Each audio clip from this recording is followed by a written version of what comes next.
장 33절에서 39절의 말씀입니다.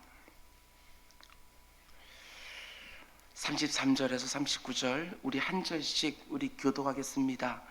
제6시가 되매 온 땅에 어둠이 임하여 제9시까지 계속되더니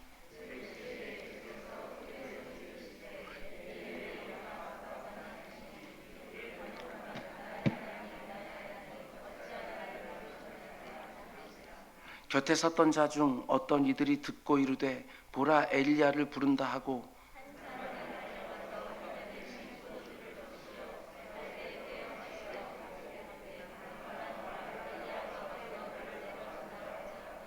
예수께서 큰 소리를 지르시고 숨지시니라. 우리 함께 예수를 향하여 섰던 백부장이 그렇게 숨지심을 보고 이르되 이 사람은 진실로 하나님의 아들이었도다 하더라. 아멘, 아멘. 우리는 계속해서 거기 너 있었는가? 라는 주제로 말씀을 나누고 있습니다. 오늘 말씀의 제목은 십자가 아래서 다시 한번 새롭게 하는 나의 신앙 고백, 이런 제목으로 말씀을 함께 나누려고 합니다. 십자가 아래서 다시 한번 새롭게 하는 나의 신앙 고백.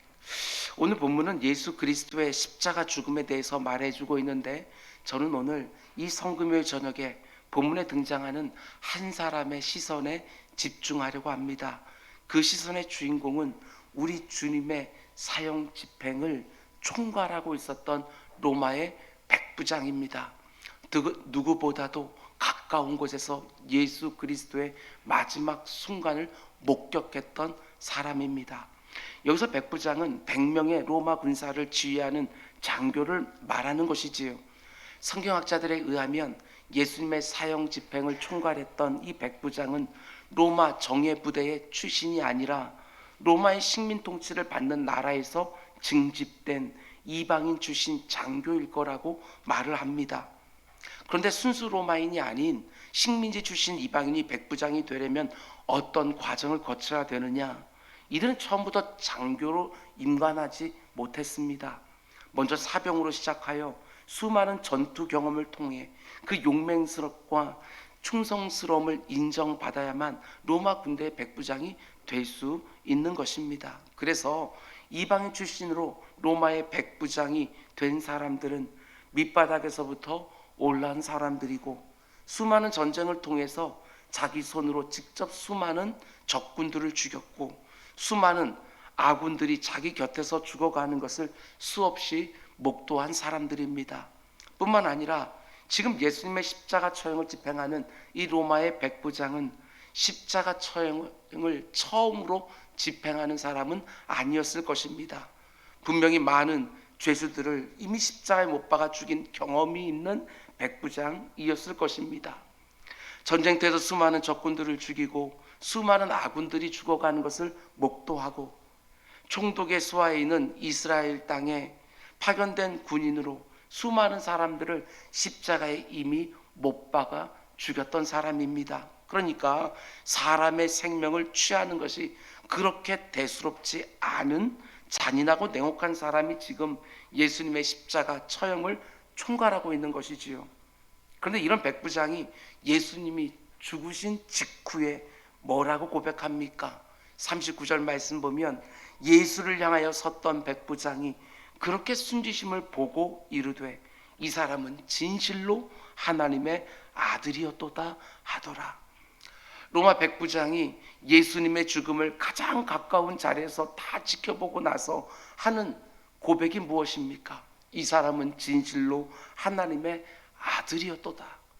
도대체 무엇을 보고 그가 무엇을 들었기에 어떻게 로마 백부장은 십자가 위에서 정말 처참하게 죽은 한 죄수를 보고 하나님의 아들이라고 고백할 수 있었을까? 로마의 백부장이 도대체 뭘 보면서 자기 앞에서 죽은 한 죄수에게 이 사람은 진실로 하나님의 아들이었도다 이렇게 고백할 수 있었겠나? 오늘 본문만 놓고 보면 우리가 읽지는 않았지만 앞에 보면 한낮에 어두움이 임합니다. 그리고 이 현상 가운데 예수님이 십자가에서 죽으시며 외치는 두 마디가 기록되어 있습니다.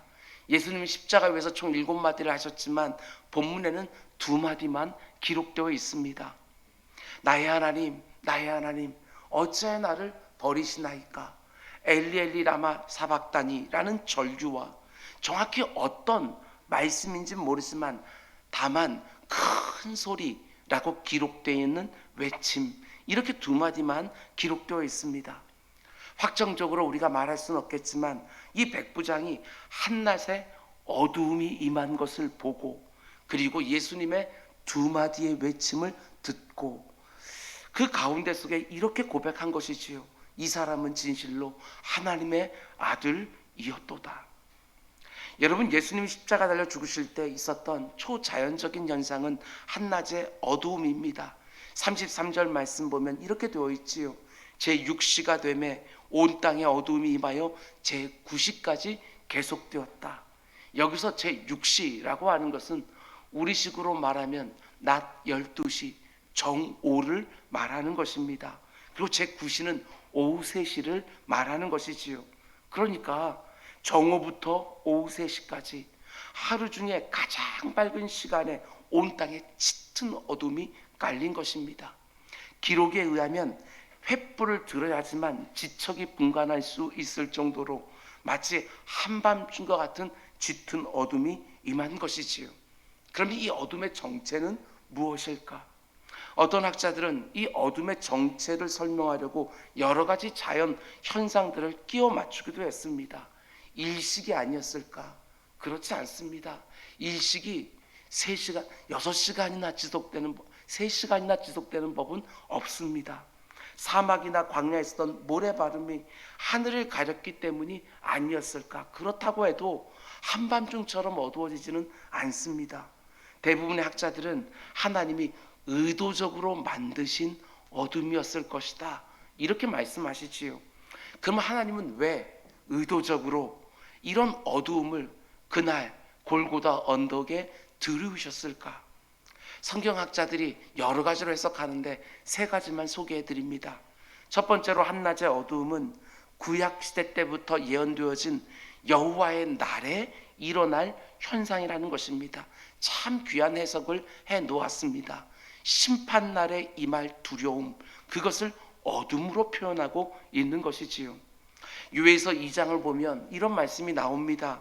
시온에서 나팔을 불며 나의 거룩한 산에서 경고의 소리를 질러 이 땅 주민들로 다 떨게 할지니 이는 여호와의 날이 이르게 됨이니라.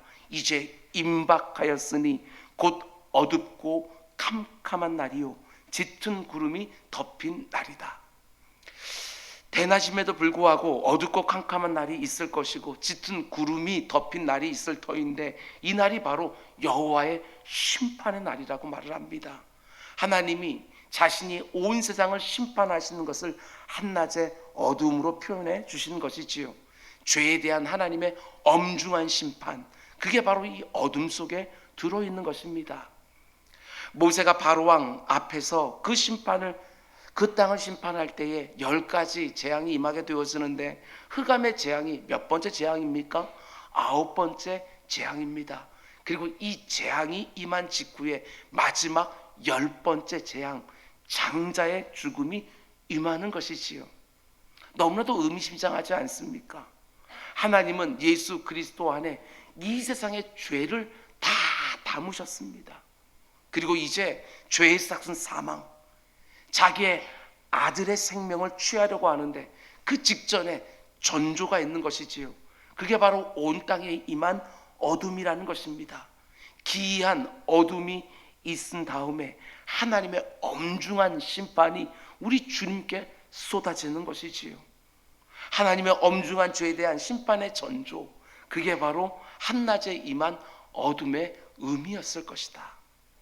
그런가 하면 두 번째로 한낮에 임한 이 어둠에 대한 해석은 저는 이 부분이 참 은혜가 됩니다. 하나님이 자신이 사랑하는 독생자의 수치를 패역한 인생들의 시선으로부터 감춰주기를 원하셨다. 지금 예수님은 발가벗겨진 채로 많은 사람들에게 뺑 둘려서 십자가에 대피 달려 있는 것입니다. 그래서 아버지 하나님이 자신의 사랑하는 독생자의 수치를 가려주기 위해서 온 땅에 어둠이 가득하게 하셨다. 세 번째로 이렇게 해석하는 학자들도 있습니다. 저 역시 이 해석에 동의합니다. 한낮에 임한 어둠은 자신의 아들이 죽어가는 것을 차마 지켜볼 수 없었던 아버지 하나님의 마음이 아닐까. 비록 인생들의 죄 문제를 해결해 주기 위하여 자기 아들을 십자가에 내주었지만 차마 그 죽어가는 아들을 볼 수 없어서 온 땅을 어둠으로 가리셨다는 것이지요. 하나님 아버지의 마음이 지금 얼마나 고통스러운지 그걸 한낮의 어둠으로 드러내시는 것입니다. 한낮에 임한 그 초자연적인 어둠은 아버지 하나님의 슬픈 마음이라고 해석하는 것이지요. 충분히 이렇게 해석할 수 있을 것 같습니다. 여러분 잘 보셔야 됩니다. 여러분과 제가 얻은 구원은 결국 값싼 구원이 아닙니다. 그 구원을 받은 다음에 아무렇게나 살아도 되는 그런 구원이 아니라는 것입니다. 정말 구원에 합당한 삶의 모습, 이것이 우리들에게 분명히 있어야 되는 것이지요. 이런 의미들이 담겨있는 초자연적인 어둠, 한낮의 어두움이 햇볕이 가장 강렬한 정오 12시에 온 땅에 임해서 우리 주님 숨을 거두시는 오후 3시까지 지속된 것입니다. 로마의 백부장이 그 어둠 앞에서 뭔가 특별한 것을 느끼고 있는 것은 아닐까, 얼마든지 생각해 볼 수 있습니다. 그런가 하면 로마의 백부장은 누구보다도 십자가에 가까이 있었기 때문에 죽어가는 예수님의 입에서 나온 두 마디 음성을 정확하게 들었을 것입니다. 너무나 이상한 어둠이 온 땅에 임했을 때에 이 백부장은 예수님의 두 마디 음성을 그 어둠 속에서 들은 것입니다. 하나는 나의 하나님, 나의 하나님, 어찌 나를 버리시나이까 라고 하는 절규였던 것이고, 또 하나는 본문의 큰 소리라고만 기록된 외침이었습니다. 먼저 34절 말씀 보면 우리 주님은 그 어둠 가운데 이렇게 절규하십니다. 제9시에 예수께서 크게 소리 지르되, 예수님이 제9시에 돌아가셨으니까 죽기 직전에 이 절규를 하시는 겁니다. 엘리 엘리 라마 사박다니, 나의 하나님 나의 하나님 어찌하여 나를 버리셨나이까. 여러분, 하나님이 버리신 것 같은 고통을 느꼈다는 말이 절대로 아닙니다. 우리 주님은 진짜 버림 받으신 것입니다. 죄를 지은 우리가 하나님께 버림을 받아야 되는데 하나님은 여러분과 저의 죄를 자신의 아들에게 다 전가시켜 놓고 우리 대신 자신의 아들을 버리셨습니다. 근데 그게 얼마나 고통스러웠는지 우리 주님 어떻게 하십니까? 34절 말씀을 다시 보면 제9시에 예수께서 크게 소리를 지르시되, 그 육신의 극한 고통 중에도 피와 물이 다 흘러내려서 힘이 하나도 없는 그 가운데 속에서도 온 힘을 다 쥐어짜내면서 크게 소리를 지르신 것이지요. 엘리 엘리 라마 사박다니. 말 그대로 이건 절규였습니다. 절규. 나의 하나님 나의 하나님 어찌하여 나를 버리셨나이까. 여러분, 우리 주님의 일인 것처럼, 주님의 고통인 것처럼만 보고 있으면 안 됩니다. 왜 우리 주님께서 이렇게 절규하며 고통하시는지 그 이유를 우리가 분명히 알고 있다고 한다면 우리 주님의 마음을 또한 묵상하고 또 묵상하고 묵상해야 되지 않겠습니까? 근데 이 부분을 놓치면 안 됩니다. 예수님이 그냥 하나님이라고 부르는 것이 아니라 나의 하나님 이렇게 부르고 있다는 것입니다. 시편에 나오는 다윗이 그 하나님을 가리켜 나의 하나님 나의 하나님 나의 반석이요 나의 요새시요 나의 산성이시요 이렇게 고백하는 것은 참 은혜가 되지만 우리 주님 죽어가실 때 하늘 아버지를 향하여 나의 하나님 이렇게 부르셨다는 것이 저는 너무나 고통스럽게 여겨집니다. 저는 십자가에 달려서 마지막 거친 숨을 내쉬며 우리 주님 뱉으신 이 마지막 절규, 나의 하나님 나의 하나님 어찌하여 나를 버리시나이까 라고 외치실 때 그냥 하나님이 아니라 나의 하나님이라고 부르시는 것을 보면서 예수님이 느끼신 고통이 얼마나 컸을지 다시 한번 새롭게 묵상해 보았습니다. 나와 전혀 상관없는 신이 나를 버리는 것이 아니라 내가 나의 하나님으로 부르는 그 하나님이 나를 버리는 것입니다. 그러니 이게 얼마나 큰 고통이겠습니까? 아니, 신학적으로 보더라도 이게 너무나도 고통스러운 것이지요. 하나님을 나의 하나님이라고 부르는 사람을 하나님이 버리면 안 됩니다. 그런데 나의 하나님이 나를 버리신 것이지요. 그런데 중요한 것은 무엇입니까? 예수님은 지금 철저하게 하나님으로부터 버림을 받으시고 십자가 위에서 마지막 호흡을 거칠게 내쉬면서 절규하셨지만 지금 이 절규가 하나님에 대한 분노나 저항의 의미는 절대로 아니라는 것입니다. 우리 주님 아셨습니다. 나의 원함은 내어놓고 아버지의 원하심을 붙들기로 진노의 잔을 다 마시기로 이미 겟세마네 동산에서 마음 먹으시고 또 마음 먹으셨습니다. 예수님은 자신을 버리는 아버지의 마음을 누구보다도 잘 알고 계셨습니다. 나의 하나님이 나를 버리셔야 그분의 사랑도 이루어지고 그분의 공의도 함께 이루어진다는 것을 너무나 잘 아시기에 하나님에 대한 그 어떤 분노도 저항도 없으셨습니다.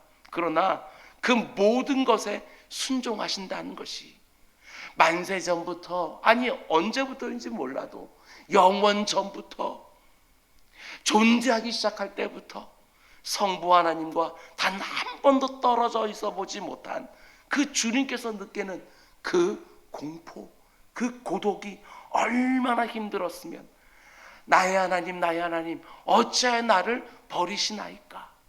아버지 하나님께 완전히 단절되었기에 아버지라고 부르지도 못하고 하나님이라고 부르면서 이렇게 절규하는 것이지요. 그런데 제가 너무나도 마음이 아픈 것은 예수님이 지금 이 십자가에서 쏟아놓는 이 절규를 목회하면서 종종 듣는다는 것입니다. 여러분들에게 종종 듣는다는 것입니다. 나의 하나님이라고 고백하는 그 귀한 성도들의 입에서 종종 이런 식의 절규를 듣습니다. 나의 하나님 어찌하여 나를 버리시나이까. 나는 하나님을 나의 하나님으로 믿고 있는데 마치 나의 하나님으로부터 버림을 받는 것 같은 너무나 큰 고통을 경험하는 성도들이 종종 있는 것입니다. 하나님이 나를 버리지 않으신다는 것은 분명히 믿고 있지만 지금 내가 처한 상황이 너무나 힘들고 고통스러우니까 내 입에서도 이런 절규가 쏟아져 나오는 것입니다. 왜 버리시냐고. 그러나 우리 주님의 절규와 내가 쏟아내는 절규는 분명히 다릅니다. 그 격차가 너무나도 크지요. 우리 주님은 그 완벽한 연합에서 실제로 버림을 받는 것이고 우리는 그 하나님과 많이 떨어져 있다가 그것도 버림받는 것 같은 느낌을 받는 것이지요. 우리 주님이 왜 버림받으셨습니까? 여러분과 제가 하나님께 버림받지 않기 위하여 내 대신 주님이 버림받고 계시는 것입니다. 그걸 알기에 너무나 감사하기도 하고 그 아는 거에도 비하여 살지 못하는 내 모습을 알기에 너무나도 죄송스럽고 송구스럽기도 하고 여러분, 하나님은 여러분과 저를 절대로 버리지 않습니다. 그 어떤 형편에도 여러분 이거 잊지 마십시오. 우리 주님이 이미 내 대신 버림받으셨습니다. 그런가 하면 십자가에 달려 예수님이 죽기 직전에 외치신 두 번째 음성은 본문에서 그저 큰 소리라고 기록된 외침이었습니다. 37절 마지막 부분을 보면 이렇게 되어 있지요. 예수께서 큰 소리를 지르시고 숨지시니라. 우리가 잘 아는 것처럼 가상칠언 가운데 마지막 말씀은 내 영혼을 아버지 손에 위탁하나이다 이렇게 하고 숨지셨다 이렇게 되어 있지만 그 말씀을 큰 소리를 지르면서 내 영혼을 주님 아버지 손에 부탁합니다 하고 돌아가시지는 않으셨을 것 같습니다. 아마도 그 이후에 기록되어 있지는 않지만 가상칠언 이후에 그저 큰 소리, 큰 외침, 무엇이 있었다는 것이지요. 이걸 잘 알으셔야 됩니다. 그러면 여기서 큰 외침은 과연 어떤 내용이었을 것인가? 여기 사용된 큰 소리라는 헬라어 단어의 원래 의미는 꾸짖다, 크게 꾸짖다, 이런 의미입니다. 그러면 생각해 봐야지요. 예수님은 숨을 거두시기 직전에 과연 누구를 향해서 크게 꾸짖었을까? 너무나 감사하게도 히브리서 기자가 예수님의 십자가 죽음에 대해서 해석해 주는 부분이 있는데, 히브리서 2장은 이렇게 말합니다. 잘 들어보십시오. 죽음을 통하여 죽음의 세력을 잡은 자, 곧 마귀를 멸하시며. 성경을 연구하는 목사로서 이런 표현을 볼 때마다 정말 기가 막힌 감동이 있습니다. 죽음을 통하여 죽음의 세력을 잡으셨다. 자신의 죽음을 통하여 악한 사단마귀의 권세를 멸하셨다. 무엇을 위해서? 또 죽기를 무서워함으로 한평생 매여 종노릇하는 모든 자들을 놓아주려 하시니, 자신의 죽음을 통해서 사망 권세에 매여서 늘 두려워하고 있는 여러분과 저를 자유케 해주시기 위하여, 해방케 해주시기 위하여 우리 주님이 내 대신 죽으셨다는 것이지요. 예수님이 십자가 위에서 죽으신 이유를 가리켜 죽음의 세력을 잡은 자, 곧 마귀를 멸하시기 위하여 자신의 십자가 죽음으로 그 창세기 3장에서 원시 복음에 예언되어 있는 것처럼 악한 사단 마귀의 머리를 밟으시기 위하여 예수님께 십자가에서 죽으셨다는 것이지요. 이와 같은 맥락에서 보면 예수님이 십자가에 달려 내 대신 죽으면서 그 마지막에 외치신 꾸짖음은 악한 사단 마귀를 향한 큰 꾸짖음이었습니다. 창세기 3장에서 아담을 통해 이 세상에 오고 오는 모든 인류들을 사망의 노예, 죄의 노예로 만들었던 그 악한 죄의 사슬을 자신의 대속의 죽음으로 이제 완전히 끊어버리시고 그 악한 사단 마귀에 크게 꾸짖으시는 거예요. 이 악한 놈들아, 이제 더 이상 너희들이 죄의 싹스로 사람들을 올가맬 수가 없다. 내가 그들의 죄를 다 지고 하나님의 진노의 잔을 다 마셨으니 이 십자가를 붙드는 영혼들은 그 한 영혼도 너희가 죄의 노예에 매여서 네 마음대로 조종할 수 없다. 이게 바로 우리 주님이 죽기 전에 쏟아놓았던 큰 소리라는 것이지요. 창세기 3장에서 아담과 하와를 미혹하여 이 땅에 영원한 사망을 집어넣었던 그 악한 사단 마귀를 끝장내는 마지막 꾸짖음, 모든 인생들의 발에 죄의 사슬을 묶고 영원한 사망으로 질질 끌고 가던 그 악한 권세가 이제 완전히 사라졌음을 알리는 예수 그리스도의 마지막 꾸짖음, 그게 바로 오늘 본문의 큰 소리라는 것입니다. 예수께서 큰 소리를 지르시고 숨지시니라. 이걸 우리가 정말 안다면 죄와 싸울 수 있습니다. 죄와 이기기 시작할 수 있습니다. 비록 완전하진 않지만 예수 그리스도의 재림의 때에 그 모든 것들이 성취될 때까지 우리는 죄와 싸울 수 있습니다.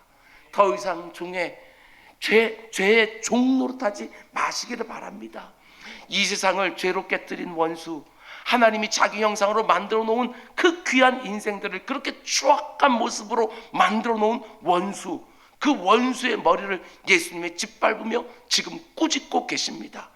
지금 자기를 십자가 못 박고 조롱하고 있는 그 폐역한 인생들을 쭉 바라보면서 악한 사단 마귀가 저 귀한 인생들을 이렇게 만들어버렸구나 하고 우리 주님 그 분노를 가지고 꾸짖는 거예요. 하나님의 형상으로 지음받은 인생들을 이렇게 처참한 짐승처럼 만들어버린 원수, 하나님이 창조한 이 아름다운 피조 세계를 깨어진 신라곤으로 만든 이 원수를 우리 주님 꾸짖으시는 거예요. 마지막 힘을 다해서 큰 소리로 꾸짖는 것이지요. 그러면서 동시에 이제 자신의 죽음으로 이루어진 최종 승리를 온 세상에 선포해주고 있는 것입니다. 예수 그리스도의 십자가가 너무나 놀랍습니다. 주님이 자신의 죽음으로 우리를 죽음에서 살리셨습니다. 그럼 이제 마지막으로 예수님의 십자가 죽은 사건과 함께 그 초자연적인 한낮의 어두움과 두 마디의 외침이 있었는데, 근데 무엇이 로마 백부장의 입에서 이 사람은 진실로 하나님의 아들이었노라 이 고백을 이끌어냈을까?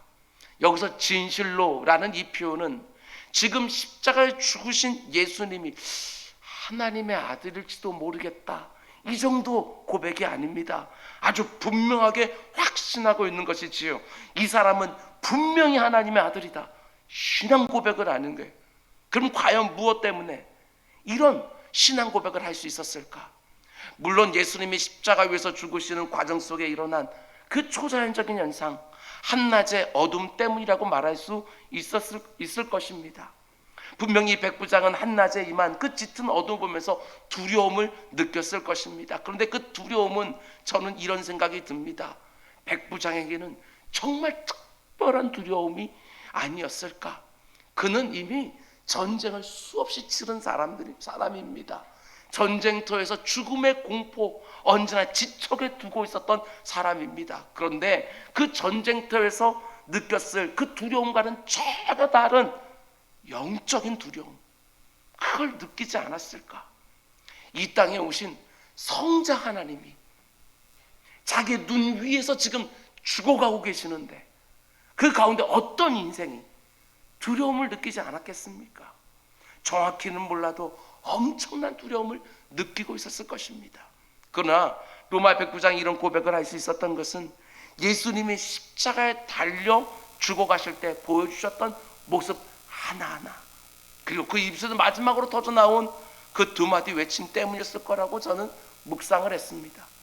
이 백부장은 전쟁터에서 수많은 사람들의 죽음을 목격한 사람이고 수많은 죄수들을 십자가에 매달아 사형을 집행한 사람입니다. 그런데 예수님이 죽으시는 그 마지막 모습은 그 어떤 인생들의 마지막 모습과도 달랐을 것입니다. 특별히 예수님의 두 번에 걸친 외침이 그 백부장의 두꺼운 영혼의 장벽을 뚫고 들어와서 그의 전 존재를 다 흔들어 놓지 않았을까? 먼저 예수님의 입에서 터져나온 그 절규, 엘리 엘리 라마 사박다니. 물론 이방인인 그가 그 절규 속에 담겨있는 의미를 정확하게 알지는 못했을 것입니다. 그러나 사람은 영적인 존재이기 때문에 그 의미를 제대로 알지 못한다 할지라도 뭔가 특별한 느낌, 지금까지 자기가 단 한 번도 경험하지 못한 특별한 느낌을 받은 것이지요. 나의 하나님, 나의 하나님, 어째 나를 버리시나이까? 그 외침을 듣는 순간 이 백부장 그 절규 속에서 주체할 수 없는 아픔을 느꼈을 것입니다. 그것은 분명히 고통 속에 터져나온 비명이었지만 지금까지 자기가 죽을 때 소리 지르는 그 비명과는 전혀 다른 그런 비명 소리였을 것입니다. 주님의 그 비명이 자기의 심령을 찌르면서 뭔가 특별한 감격이 그의 존재 안에 막 쏟아 들어오는 것이지요. 그게 무엇이었겠습니까? 저는 로마 백부장의 심령 안에 쏟아져 들어오는 감격을 이렇게 묵상을 했습니다. 예수님이 십자가에 쏟아낸 그 비명과 같은 외침은 죄인들을 구원으로 부르시는 초대였지요. 백부장과 같은 사람들, 그들을 부르는 우리 주님의 구원으로의 초대였어요. 죄 가운데서 참혹하게 망가져 있는 심령들을 부르시는 성자 하나님의 찢어지는 마음이 로마 백부장의 잔인하고 냉혹한 그 심령을 완전히 찢어놓고 그 안에 막 쏟아져 들어오지 않았을까? 마치 죄로 깨어진 이 세상에서 죄를 먹고 마시며 살아가며 하나님께 버림받은 인생들을 향하여 내가 너의 버림받은 고통을 안다, 내가 버림받았기에 그 고통을 나도 한다, 이런 게 아니었을까? 그런가 하면 예수님이 숨을 거두시기 전에 두 번째로 외친 그 큰 소리, 마치 무언가를 꼬집는 것 같은 그 큰 소리를 들으면서 백부장이 깜짝 놀라는 것이지요. 내가 지금까지 죽어가는 사람들을 수없이 봤지만 이게 뭐지? 죄수로 십자가에 달려 죽어가고 있는 사람에게서 아니 어떻게 이렇게 놀라운 권세가 느껴질 수 있지? 몸 안에 있는 모든 물과 피가 다 쏟아져 버려서 이제 마지막 호흡을 거칠게 내쉬고 있는 그 죄수의 입에서 온 세상을 쩌렁쩌렁 울리는 권위와 위엄이 다 쏟아지고 있는 것이지요. 그가 지금까지 전쟁터에서 수없이 들었던 그 어떤 지휘관의 권위 있는 명령과도 비교할 수 없는 권위가 그 어떤 적군들도 굴복할 수밖에 없을 것 같은 너무나도 특별한 권위가 느껴지는 것이지요. 하루 중 가장 밝을 때 온 땅에 임한 어둠 속에서 말로 표현할 수 없는 두려움을 느끼고 있을 때 이 백부장의 귀에 너무나 특별한 두 마디 외침이 들려온 것입니다. 나의 하나님, 나의 하나님, 어찌 나를 버리시나이까. 마치 버림받은 같은 나 같은 영혼을 대신해서 내가 질러야 될 비명을 주님이 대신 쏟아내는 것처럼 느껴지는 것이지요. 정확히 어떤 소리인지는 알지 못하지만 자기가 살아가는 그 악한 세상 전체를 꾸짖기라도 하는 그 권세 있는 큰 소리, 바로 그때 뭔가 표현할 수 없는 해방과 자유를 느끼는 것이지요. 틀림없습니다. 성령 하나님이 그 시간에 역사하셨다.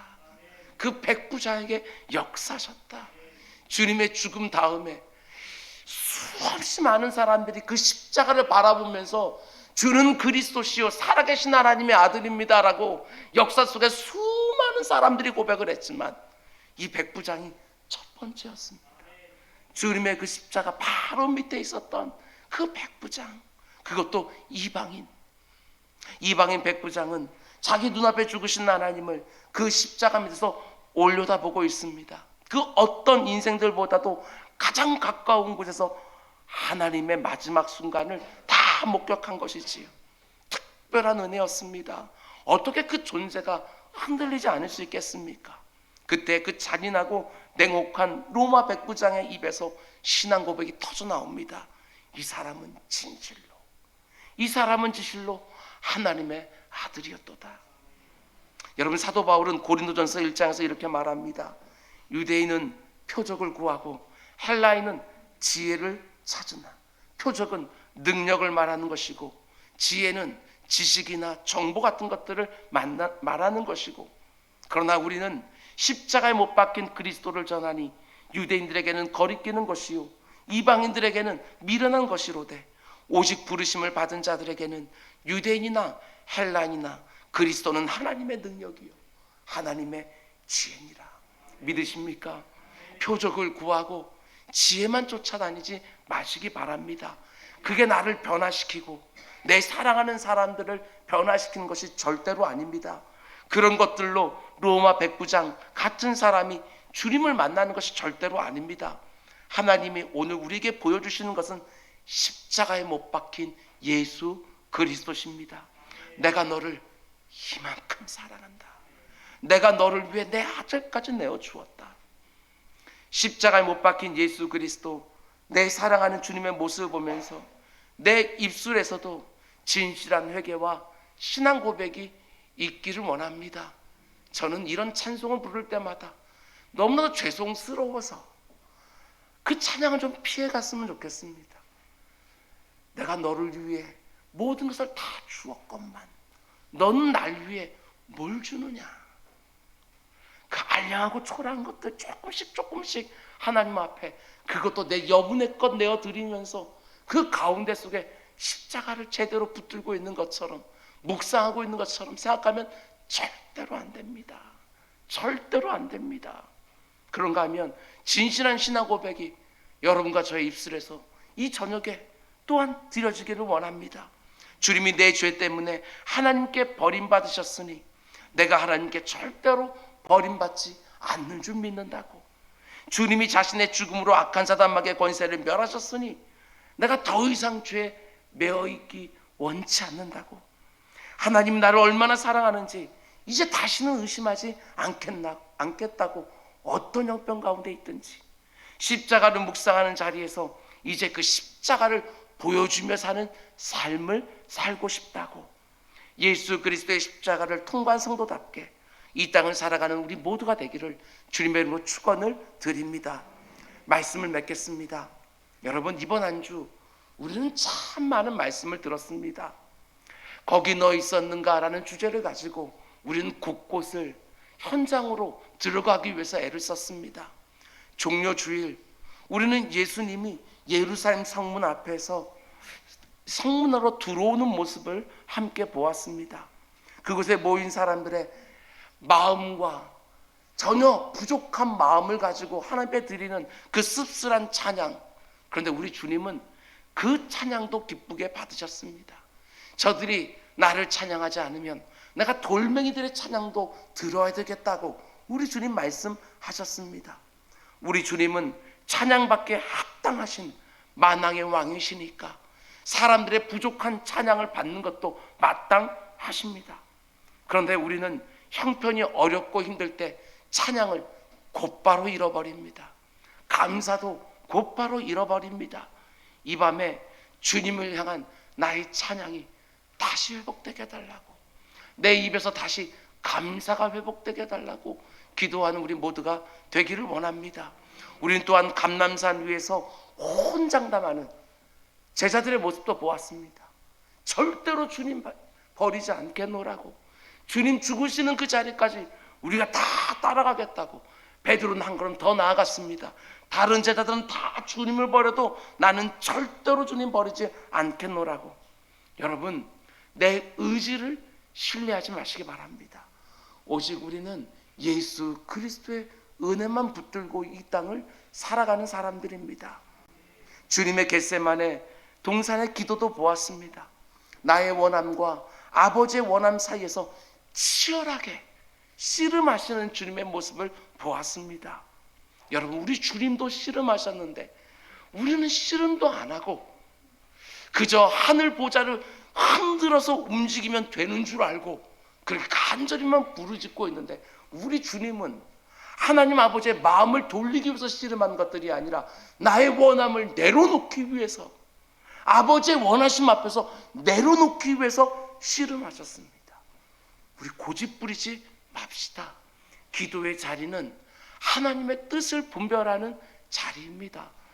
하나님께서 내게 원하시는 것이 무엇인지 안다면, 여러분 그만큼 씨름하셨으면 이제는 순종합시다. 하나님 아버지의 원하심 앞에 나의 원함을 내려놓는 밤이 될 수 있기를 주님의 이름으로 축원을 드립니다. 가야바의 뜰에서 예수님을 모른다고 3번이나 부인한 베드로의 그 안타까운 모습도 우리는 그 자리에 뛰어들어서 함께 보았습니다. 주님과 멀찍이 떨어져서 애매한 자리에 서 있으니까 그런 엉터리 같은 일을 얼떨결에 하고 말았던 것이지요. 우리 역시도 얼마든지 얼떨결에 일평생 후회할 만한 일들을 할 수 있다는 거 알고 주님 곁에 바짝 붙어 계셔야 됩니다. 아무리 손해가 나고 아무리 불이익이 생길 것 같은 순간에도 우리 주님 언제나 시인하며 삽시다. 내 주님이시라고, 나는 그분의 제자라고 언제나 시인하면서 그 제자가 감당해야 되는 것도 있다면 마땅히 감당하면서 이 땅 살아가는 것이지요. 얼마든지 우리도 주님께 사형 선고를 내릴 수 있다는 것도 함께 보았습니다. 빌라도 법정에 가득했던 그 불의함, 그 불의함은 어떻게 만들어졌습니까? 대제사장의 시기심, 군중들의 어리석음, 빌라도의 비겁함, 이런 것들의 합작품이 바로 그 엉터리 같은 그 사형 선고를 내리는, 그 죄가 덕지덕지 묻어있는 그 죄인들이 죄가 전혀 없으신 그 예수님께 사형 선고를 내려버렸습니다. 여러분, 이제 버리시다. 내 안에 있는 시기심, 부러워하는 마음, 우월의식, 열등감, 탐심, 이제는 제발 좀 버립시다. 그리고 또한 여러분, 내 안에 있는 어리석음이 있습니다. 언제나 옳고 그름이 아니라 그냥 내 이익에 따라서 나를 충동질하는 이 세상 가운데 속에서 나도 이리 휘청 저리 휘청하고 있으면 얼마든지 주님을 죽이는데 일조할 수 있습니다. 빌라도의 비겁함이 내 안에는 없습니까? 잘 계산하면서 내 삶 가운데 속에 어려움이 생길 것 같으면 언제라도 그 가운데 속에 악을 악이라고 말하지 못하고 선을 추구하지도 못하는 우리들의 비겁함 있지 않습니까? 이 밤에 또 한 번 버리셔야 됩니다. 버릴 수 있도록 내게 용기를 달라고 우리 기도합시다. 골고다 언덕에서 우리 주님 벌레 같은 날 위하여 그 귀한 보혈 다 흘려주셨습니다. 십자가 위에서 우리 주님 내 대신 아버지께 버림받아 주셨습니다. 우리 그 십자가 그 사랑에 합당하게 살기를 원합니다.